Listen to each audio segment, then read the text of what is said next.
The camera is the window through which a viewer is enabled to take a glimpse into a filmmaking artist's soul, and to therefore experience a carefully crafted world through somebody else's eyes. So that must mean that a more expensive camera automatically equals a better finished movie, right?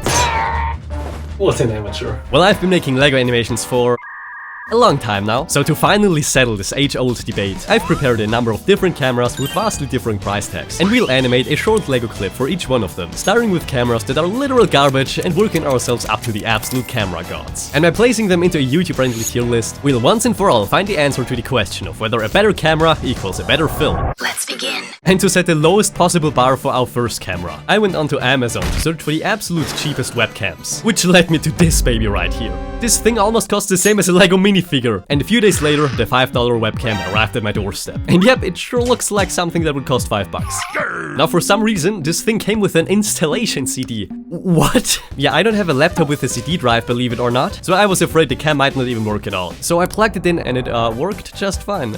Okay. So now it was time to check out whether this thing was any good or not. And my expectations were obviously non-existent. I mean, a camera can cost a couple $1,000. So how good can this $5 webcam possibly be? Why does this look actually decent? Okay, I genuinely expected this to look like absolute garbage. And even though there's a good amount of flickering going on, those images look honestly really okay for the price. And why does this thing have an LED? I kinda love it, honestly. This is amazing. Oh, and nothing in this video is sponsored, by the way. I'm just conducting an important art study here. And what's super cool about this little beast is that you can adjust the direction it faces in all sorts of fun ways. So for our webcam LEGO animation, I think it'd be really cool to animate a clip taking place in the first-person point of view of a little LEGO character, messing around in a LEGO world. So I want to have our little webcam guy go on a little trip into the forest, where he befriends a super nice and not at all dangerous dinosaur. Buenos días, muchachos. So I assemble a super huge and detailed LEGO environment, with some mountains and hills behind a lake, a few plants, and a little forest, making for a chill and cozy evening vibe. And then I had the idea that the little LED thing from the webcam could kinda function like a flashlight in the dark. But when I wanted to start animating, I randomly found out that this little son of a gun can take absolutely insane macro close-up pictures. Look at that! You can see the tiniest details of the print and plastic texture. All of my other cameras and lenses can only focus on stuff up until a certain point. Why can the $5 camera take pictures like that? Seriously, how? The only thing that bugs me is that you have to manually spin the lens to adjust the focus, which is a little tedious and oh god.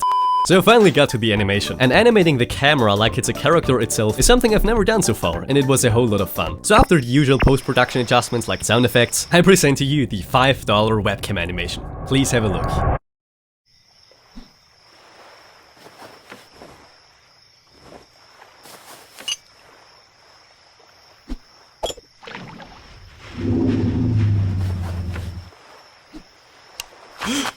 Buenos días.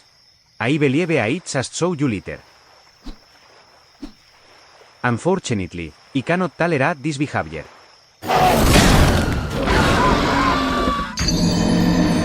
Alright, but where does it place in our tier list? Well, this one's really neat, to be honest. And even though the image quality leaves a lot to be desired, its small size and posability make this one very unique. Bonus points for the macro lens and the LED. So this one's a solid B tier. Next up, let's get to the camera that most people even forgot was a camera to begin with. The Nintendo 3DS. I actually mainly grew up with the DSi, so by the time I got the 3DS, I didn't use its camera too much. So I never realized until recently that this thing apparently has a stop motion feature in its camera app. So here goes my old 3DS. You have no idea how much Pokemon I played on that thing. And yep, everyone who's seen the meme videos of people filming stuff at concerts with the 3DS will know that the 3DS camera image quality is not exactly optimal. Oh god, that looks a lot worse than I remembered, oh no. And also, oh my god, look at these automatic settings, what is that? And I decided to make a little test animation in preparation for the real deal. Okay, so now I took 9 frames and there's no like timeline, which is gonna be interesting. So yep, the animation timeline, aka the tool with which you can play back and review what you've been animating so far, is just not a thing that exists here. This whole deal is basically like writing a book, but with each new word you write, the one before becomes invisible, and you're only able to see what you've been writing once the entire book is finished. Okay, was this whole 3DS thing a bad idea?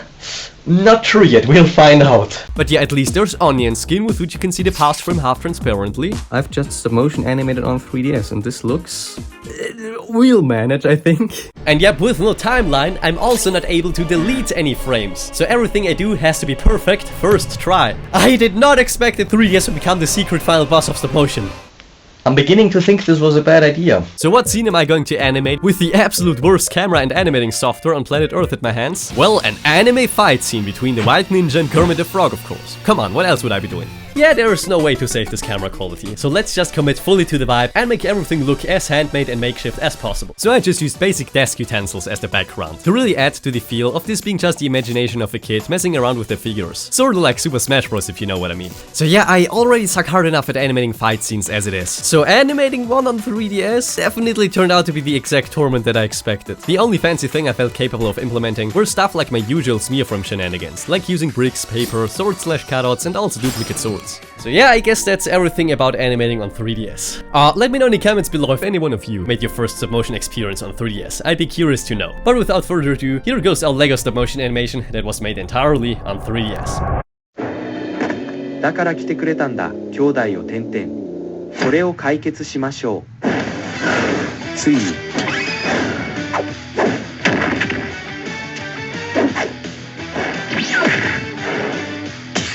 何？忘れましたね、点々。私はロボットです。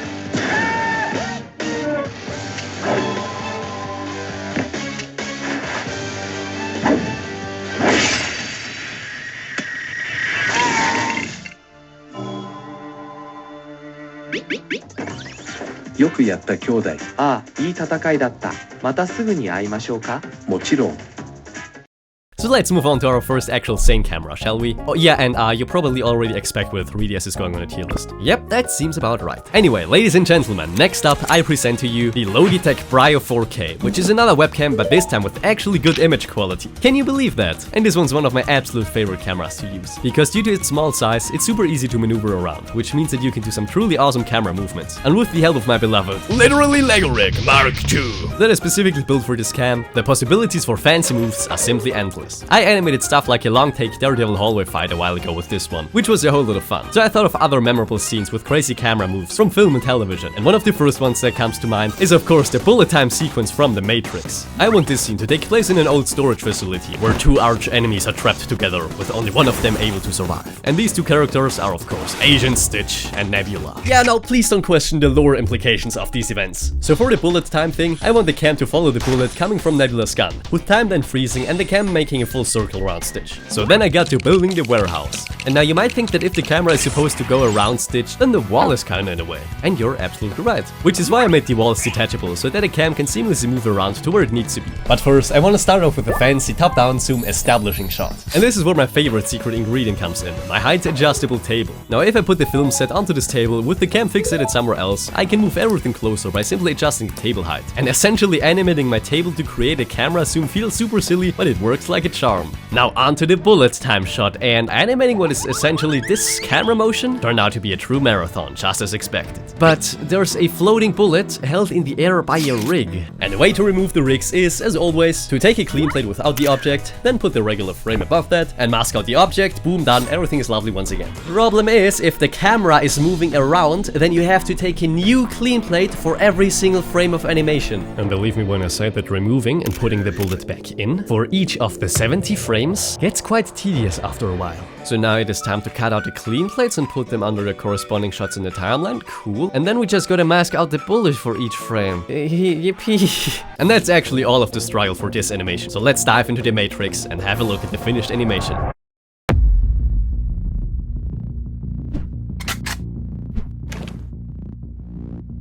How?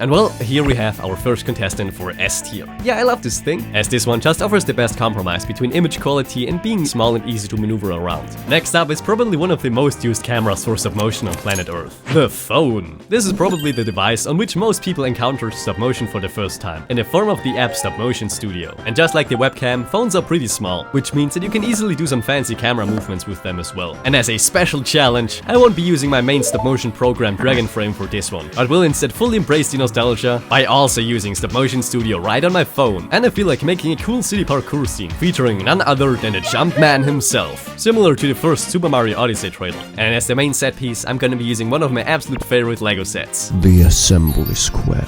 but it definitely features some worthy parkour spots. I also assembled the rest of the city, built the most rudimentary tripod for my phone, and started to animate using stop motion studio and...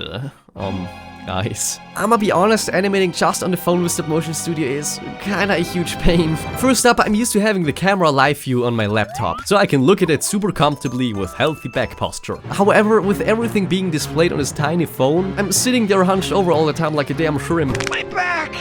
And on top of that, having to touch the camera to play back the animation and take pictures is a little counterproductive, because the camera needs to be totally stable when making stop motion animations. But well, at least you can fix that by using sticky tack. But sticky tack won't fix my back. So yeah, no, sorry, challenge failed. I'll be using my laptop to check the live view for the rest of the animation. And you don't even need Dragonframe to do that. You just need a laptop with Stop Motion Studio Pro, which is $10, and then you can use your phone as a remote camera. No more bumping the phone and no more back pain. And oh, wait a second. Are you seriously telling me that non-stop animations, aka one of the most proficient animators of some of the most epic LEGO fight scenes on all of YouTube, is animating with just his damn phone and Stop Motion Studio? The exact way of animating that I just whined about? What? Okay, then I guess I'm just an incapable spoiled brat then. Moving on, using my pretentious Dragonframe on my laptop connected to my phone, I animated Mario parkouring up the building, where I had some more fun with super dorky looking smear frames. And after successfully arriving at the top, the flagpole is just one Yahoo! Long jump away. So will Mario make it to the end? I don't know, have a look for yourself. Let's go! Yeah!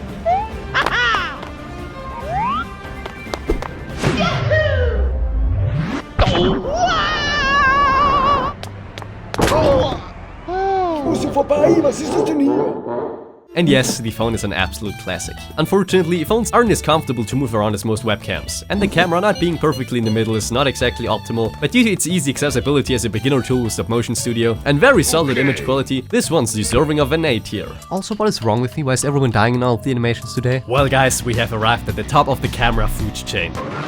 I mean the reasonable top that broke artists are actually able to afford, alright? Which is the DSLR. Yeah, this was my absolute favorite, and I use it for basically everything. But the thing is, the DSLR is super huge. While every other cam of today was quick and nimble in some way, allowing for super epic camera movements, this 3-pound big chungus can do nothing except sit on his tripod throne all day, and just tilt around the main directions. But the raw image quality, detail and depth you get with this camera is just simply unmatched, outclassing all the other cameras by a landslide. So to make this magnificent piece of equipment shine, I want to animate a scene of Iron Man flying across the city and then taking off his suit on the top of Stark Tower.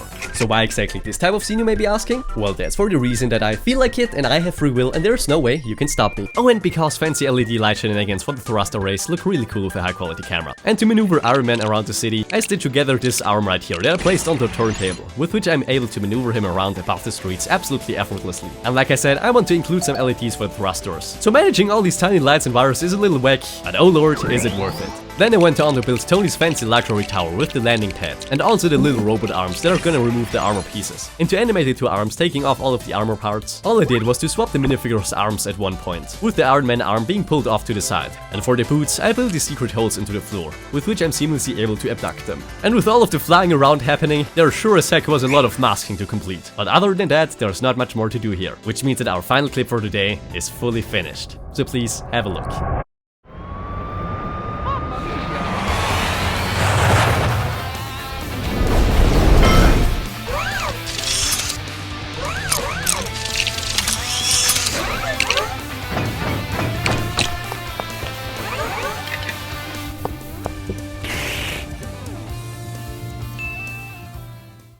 Wait, but now that we've seen all of the cameras in action, we still haven't answered our main question, have we? Are there more expensive cameras? Who are the best ones for making LEGO stop-motion animations? Well, yes and no. Okay guys, let me explain. First off, here's a fair comparison of the image qualities of all the cameras. Feel free to press pause if you want to take a deeper look. Now, while the DSLR makes by far the highest quality images, I wouldn't consider it the universally best for everyone, because oh boy, one of these can get 10 times as expensive than any decent webcam. And to be honest, image quality is just one tiny fraction of of what makes an awesome LEGO film. Stuff like beautiful set building, lighting, as well as the animation itself are far more important than creating a well-rounded and pleasant end result. So yeah, if folks like Nonstop Animations and Lofty can make absolutely gorgeous stuff with just a dang phone, and the legend Adbound is able to go crazy with just a webcam, then that should give you an idea of what's truly important when it comes to making silly little LEGO films. Because at the end of the day, there's only one tool with which anyone is able to make awesome things, regardless of the budget. And this tool is, of course, AI. No, it's not. I'm just kidding, man, okay? There's only one tool with which anyone is able to make awesome things, regardless of the budget. And this tool is, of course, your own creativity. So I challenge all of you animators out there to join the devolution and to make a LEGO stop-motion animation on Nintendo 3DS. Well, that's a fact. Now, if you still crave more LEGO stop-motion shenanigans, go check out this video, where I recreate some of the Across the Spider-Verse universes with LEGO stop-motion. Also, a super duper special thanks to all of my Patreon supporters who helped me pay for health insurance. Seriously, a huge thanks to everyone whose name is currently on screen. Well, that's all for today, folks. And as always, trust the process. Bye.